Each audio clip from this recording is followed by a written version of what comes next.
Hello guys, good morning. Ayan, winuwalk ko na ulit yung aso namin dito. Yung asong pinaalaga lang sa amin ng kaibigan ng amo ko. Anyway, maikikwento ako sa inyo. Alam nyo kahapon guys. Oh, wait. Halika dito. Kaban kasi may aso doon. Mamaya habulin mo yon. Oh, sige na. Halika. So, ayun nga guys, no, kahapon, dinala ako ni amo sa hospital dito sa China. Kasi noong isang araw nagsabi ako sa kanya bilhan niya ako ng gamot. Kasi sobrang sakit yung aking liig at saka yung balikat ko. Tsaka yung sa likod ko guys. So, ang nangyari, dinala nga ako sa hospital.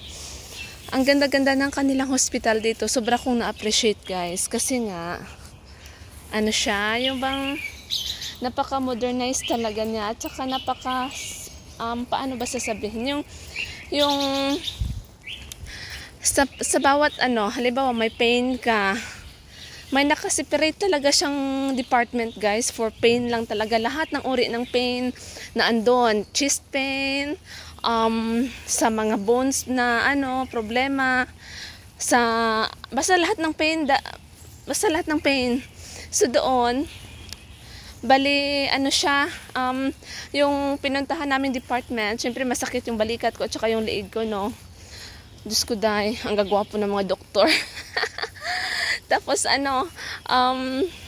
tawag dyan, syempre nung pumasok na kami doon, ando na yung mga patients na naghihintay ng kanilang turn. Ako naman, siyempre naghintay din kami ni amo. Full support din yung amo ko, buong family nila nandun. Kasi nga, si among babae, nakakaintindi naman siya, nakakasalita ng English. Kaya lang may mga deep English na hindi niya maintindihan, kaya sinama niya si lalaki. Kaya si lalaki yung taga-translate kung ano yung nararamdaman ko at kung ano yung dapat sabihin sa doktor. So, yun nga guys, no? So, kaya ko na kwento sa inyo kasi yung doktor na yon napakagaling. Tapos, after niya akong check up, pinadala ako sa katabing room. And yung katabing room na yon is mga lang talaga yun guys. Mga therapist lang ba doon. Lahat ng may sakit, mamasahin nila buong katawan. Yung katawan kung saan, particularly kung saan banda yung guys, yung masakit. So, ayun nga, after ko doon, minasahe ako mga 20 minutes. Ang galing, ang sarap-sarap sa pakiramdam guys.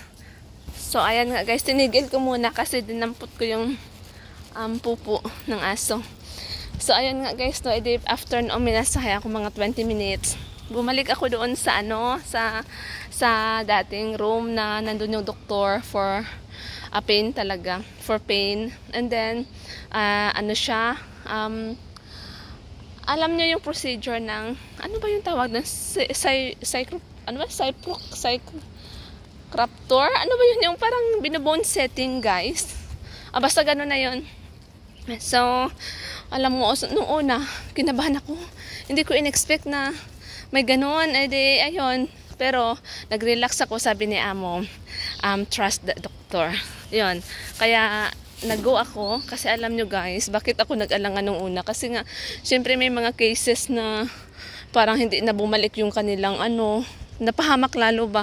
Pero yun naman kasi ang doktor na yun is professional. Sabi nga ni amo, kaya hindi niya ako dinala doon sa labas. Sa mga, alam niyo yung mga gumagawa ng ganon. Kasi parang hindi siya tiwala. Yun ay hospital mismo. Talagang professional mismo. Kaya yun. Pero sabi niya, it cannot be done many times, only one time. So din ako naman, ginrab ko yung chance na ipa-bone setting, kung baga ipaayos yung setting ng bones ko guys. Syempre ako workaholic. Sobrang workaholic talaga ako.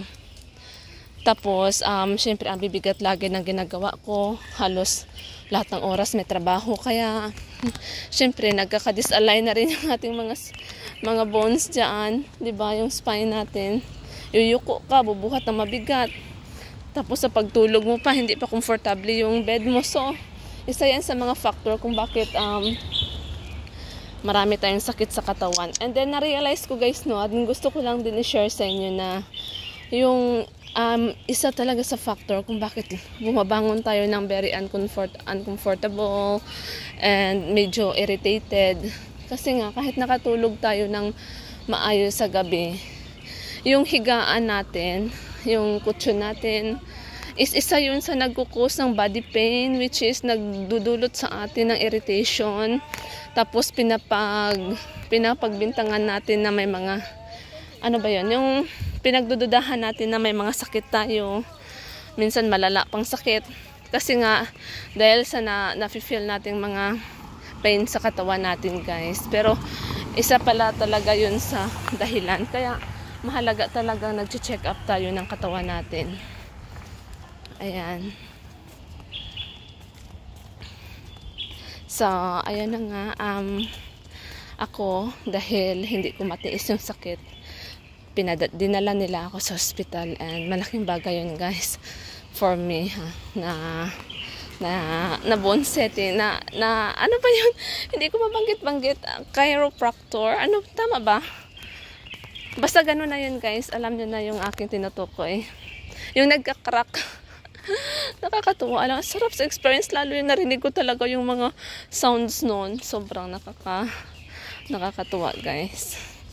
So, yun lang, guys. Gusto ko lang ikwento sa inyo yung na-experience ko kahapon. And gusto ko lang din na ikwento kung gaano ka modernize yung hospital dito sa China. Ito yung pala sinasabi ko, guys, na yung may-ari ng McDo dito. At tinan nyo. Yung McDo, yung kanilang pagod ako. So, ayan yung bahay nila amo, guys. So, may tent. Tapos ko na siyang i-walk. Nakapupo na rin. So, ayan lang, guys. Thank you so much for watching my video. And na-appreciate ko talaga yung panonood nyo sa video ko. Kahit simple lang. Yan. Bye, guys.